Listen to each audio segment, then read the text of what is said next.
और सबसे पहले बात करेंगे उत्तर प्रदेश की। उत्तर प्रदेश की 9 विधानसभा सीटों के उपचुनाव में चुनावी सरगर्मियां बेहद तेज हैं। अंतिम दिन 78 प्रत्याशियों ने अपना नामांकन दाखिल किया, जिसमें से कुल 149 उम्मीदवार चुनावी मैदान में हैं। मीरापुर सीट पर सबसे ज्यादा 34 नामांकन हुए हैं, जबकि अलीगढ़ की खैर सीट पर सबसे कम 6 पर्चे भरे गए हैं। मुरादाबाद के कुदरकी और गाजियाबाद सीट पर 19 प्रत्याशी मैदान में हैं। मैनपुरी की करहल विधानसभा सीट की बात करें तो यहाँ पर 10, कानपुर की सीसामऊ सीट पर 11, प्रयागराज की फुलपुर सीट पर 19, अंबेडकर नगर की कटहरी सीट पर 14 और मिर्जापुर की मंझवा सीट पर 17 प्रत्याशियों ने नामांकन किया है। इन आंकड़ों से स्पष्ट होता है कि दोनों प्रमुख पार्टियां बीजेपी और समाजवादी पार्टी उपचुनाव में अपनी ताकत झोंकने के लिए तैयार है। चुनावी मुकाबला बेहद दिलचस्प होने की उम्मीद लगाई जा रही है और यूपी उपचुनाव के लिए 13 नवंबर को मतदान होगा और 23 नवंबर को इसके परिणाम जारी किए जाएंगे। और यूपी में उपचुनाव की सरगर्मियां इस समय बेहद तेज है।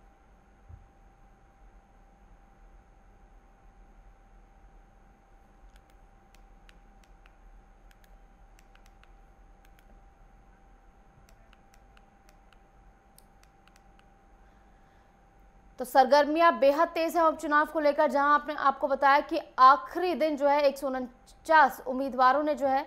वो चुनावी मैदान में हैं और हर सीट का ब्यौरा हमने आपको दिया कि कहां से कितने प्रत्याशियों ने जो है नामांकन किया है। और मुख्य मुकाबला जो है वो एनडीए और इंडिया गठबंधन के बीच देखने को मिलने वाला है। और इस बार जो है कुल 149 उम्मीदवार चुनावी मैदान में हैं, जहां मीरापुर सीट जहां सबसे ज्यादा 34 नामांकन हुए हैं, जबकि सबसे कम नामांकन की बात करें तो अलीगढ़ की खैर सीट पर हुए हैं।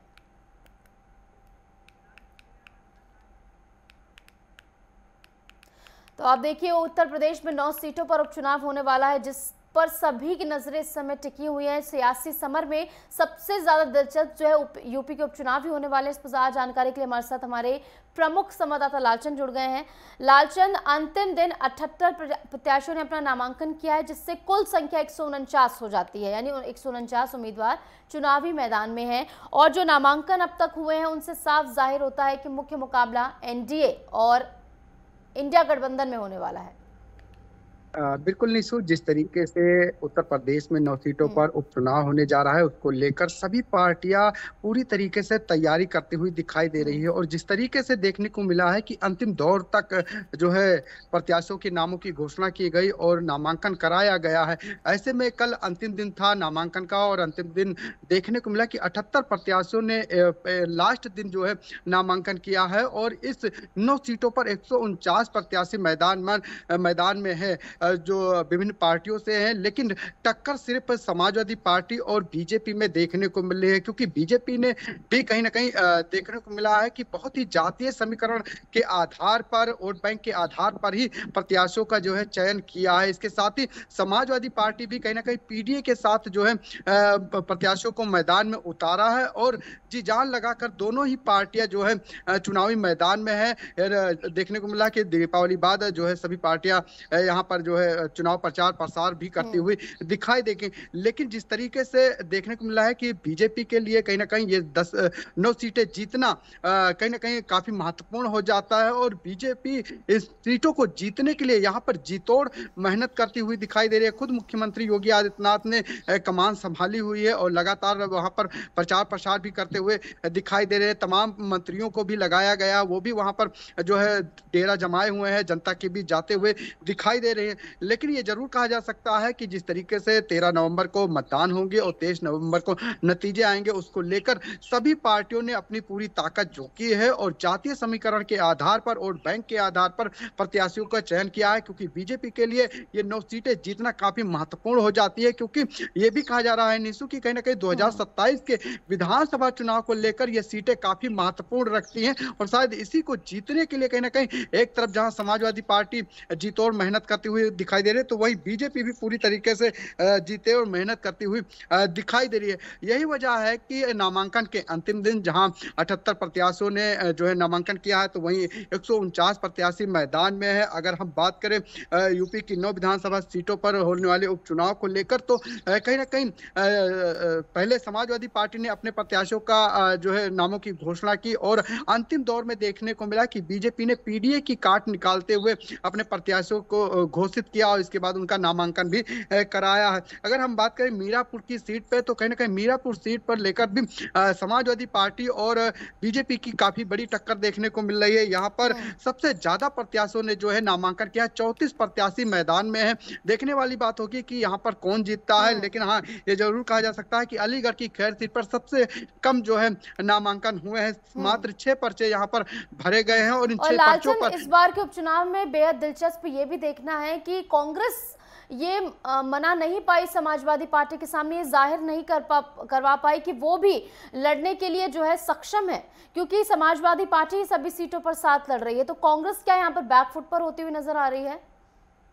देखिए निशु, जिस तरीके से इंडिया गठबंधन की बात करें तो समाजवादी पार्टी और कांग्रेस का उत्तर प्रदेश में इंडिया गठबंधन हुआ है, और ऐसे में लोकसभा चुनाव को लेकर कहीं ना कहीं ये गठबंधन हुआ था, और इस गठबंधन में सीटों को लेकर कहीं ना कहीं लोकसभा चुनाव में भी खींचातानी देखने को मिली थी। और यही वजह है कि विधानसभा उपचुनाव में भी कहीं ना कहीं कांग्रेस की पार्टी की तरफ से खींचातानी देखने को मिल रही थी। पहले समाजवादी पार्टी से वो 5 सीटें मांगती हुई दिखाई दी, 5 से इसके बाद 3 सीटों पर आ गई, लेकिन जब समाजवादी पार्टी ने 2 सीटों देने का कहा है, लेकिन उसके बावजूद जो कांग्रेस के प्रदेश अध्यक्ष है अजय राय, वो केंद्रीय नेतृत्व से अपने मिलने गए, और शायद जो अखिलेश यादव की केंद्रीय नेतृत्व मल्लिकार्जुन खड़गे से, उसके बाद कहीं ना कहीं बैकफुट पर कांग्रेस के प्रदेश अध्यक्ष दिखाई दिए। यही वजह है कि वो चुनाव तो नहीं लड़ रहे हैं, हाँ, लेकिन ये जरूर कहा गया है कि वो कहीं ना कहीं इंडिया गठबंधन को सपोर्ट करते हुए दिखाई देंगे, समाजवादी पार्टी को जिताते हुए दिखाई देंगे, क्योंकि उन्होंने ये भी कहा था कि जीत मायने रखती है और प्रत्याशी मायने नहीं रखता, सीट मायने नहीं रखती है। शायद यही वजह है कि इसी तरीके से बीजेपी में भी देखने को मिला है कि जहां एनडीए के सहयोगी दल है निषाद पार्टी, वो भी कहीं ना कहीं 2 सीटों पर उनका जो है मझुआ और कटहरी सीट पर उनकी सीट रही है, और वो सीट जब खाली हुई थी तो कहीं ना कहीं उन सीटों को मांगते हुए निषाद पार्टी भी दिखाई दी। ऐसे में निषाद पार्टी ने भी केंद्रीय नेतृत्व का रुख किया बीजेपी के, और लेकिन सफलता नहीं मिली, और शायद यही वजह है, वही राग अलापते संजय निषाद भी दिखाई दिए कि हम एनडीए के प्रत्याशियों को जिताने का काम करेंगे, जीत महत्वपूर्ण रखती है और सीट महत्वपूर्ण नहीं रखती है। शायद दोनों ही पार्टियां, चाहे निषाद पार्टी की बात करें तो वो बीजेपी का आप समर्थन करती हुई दिखाई दे रहे, उनके पक्ष में खड़ी दिखाई दे रही है, एक पहले टिकट मांगती हुई दिखाई दे रही थी, लेकिन कहीं ना कहीं जीत मायने रखती है, ये भी माना जाता है, क्योंकि 2027 के विधानसभा चुनाव को लेकर कहीं ना कहीं जो है तैयारी यहाँ पर की जा रही है, और यही वजह है कि 9 सीटों पर होने वाले चुनाव को लेकर कोई सत्ता बदलने वाली नहीं है। लेकिन हाँ ये जरूर कहा जा सकता है कि एक तरफ बीजेपी की साख जहां दांव पर लगी है, तो वहीं समाजवादी पार्टी जिस तरीके से लोकसभा चुनाव में जीत हासिल की है, उस जीत को बनाए रखने के लिए कहीं ना कहीं जीतोड़ मेहनत करती हुई दिखाई दे रही है। एक तरफ जहां पीडीए का नारा है, तो दूसरी तरफ पीडीए की काट जो है बीजेपी ने निकाली है, और कहा जा सकता है 5 पिछड़े वर्ग के जो है प्रत्याशियों को मैदान में उतारा है, 2 ब्राह्मण, 1 ठाकुर और 1 दलित जो है प्रत्याशी उतारा है। ऐसे में कहीं ना कहीं जीत सुनिश्चित करने के लिए कहीं ना कहीं बीजेपी ने यहाँ पर पीडीए का जो है काट निकाली है। लेकिन अब देखने वाली बात होगी जब 13 नवंबर को मतदान हो गए, 23 नवंबर को नतीजे आएंगे, उसके बाद कौन किस पार्टी की सीट से जीतता है, ये देखने वाली बात होगी। लेकिन हाँ ये जरूर कहा जा सकता है कि उत्तर प्रदेश का में 9 सीटों पर होने वाले उपचुनाव को लेकर कहीं ना कहीं सभी की साख दांव पर लगी हुई है, क्योंकि 2027 के विधानसभा चुनाव के लिहाज से सेमीफाइनल के रूप में इसे देखा जा रहा है। कैसे ये नहीं माना जाए कि कांग्रेस ने अपना रोड मैप खराब कर लिया है, क्योंकि जानकारों को यही मानना है कि कांग्रेस यहाँ पर दबती हुई नजर आ रही है, बल्कि वो एक राष्ट्रीय पार्टी है तो उसका फर्ज था कि वो लीड करती, लेकिन यहाँ पर समाजवादी पार्टी हावी हो रही है। देखिए निशु, जिस तरीके से कांग्रेस का उत्तर प्रदेश में जनाधार खोया है, उस जनाधार को वापस लाने में कहीं ना कहीं समाजवादी पार्टी का हाथ रहा है, और जिस तरीके से उत्तर प्रदेश में कांग्रेस की एक भी सीटें नहीं हुआ करती थी, ऐसे में कहीं ना कहीं उस सीट को बचाने के लिए जो इंडिया गठबंधन किया गया, और जिस तरीके से 37 सीटें कांग्रेस को दी गई, लेकिन वो भी पूरी सीटें नहीं जीत पाई, मान से 6 से 7 सीटों पर ही सिमट कर रह गई। ऐसे में कहीं ना कहीं वो समाजवादी पार्टी की देन है, और साथ समाजवादी पार्टी पार्टी की देन की वजह से ही आज उत्तर प्रदेश में जो है उनके कई सांसद हैं और उन्हीं चीजों को लेकर कहीं ना कहीं समाजवादी पार्टी से सीट मांगते हुए दिखाई दिए हैं। और शायद यही वजह है कि लोकसभा चुनाव में भी समाजवादी पार्टी से बार बार सीट मांगने को लेकर ही कहीं ना कहीं जो है रार देखने को मिल रही थी कि इंडिया गठबंधन टूट जाएगा, क्योंकि सीटों पर जो है सहमति नहीं बन पा रही है। और शायद यही वजह है कि आज कांग्रेस को उत्तर प्रदेश में उपचुनाव के अंदर झुकना पड़ रहा है, क्योंकि कहीं ना कहीं समाजवादी पार्टी की वजह से ही उत्तर प्रदेश में उनकी जमीन जो है वो वापस मिलती हुई उनको दिखाई दे रही है। ऐसे में कहीं ना कहीं उनको उनका झुकना यही दर्शाता है कि आने वाले 2027 के विधानसभा चुनाव में जो है सीटों को लेकर कहीं ना कहीं और भी ज्यादा सीटें उनको मिल जाए, जिससे कि वो अपनी जमीन को और ज्यादा मजबूत कर सके। ये इसको लेकर कांग्रेस कहीं ना कहीं झुकती हुई दिखाई दे रही है उपचुनाव में, और उपचुनाव में समाजवादी पार्टी सभी सीटों पर चुनाव लड़ती हुई दिखाई दे रही है। जी। और इसके पीछे एक बड़ा कारण हरियाणा का विधानसभा चुनाव भी रहा, क्योंकि इतने आत्मविश्वास के बावजूद एक हार का मुंह देखना पड़ा है कांग्रेस को वहां पर। तो उसकी वजह से भी अन्य जो राज्यों में चुनाव होने वाले उस पर कांग्रेस जो है बैकफुट पर आई है। फिलहाल बहुत बहुत शुक्रिया लालचंद हमारे साथ जुड़ने के लिए, तमाम जानकारी हमारे साथ साझा करने के लिए।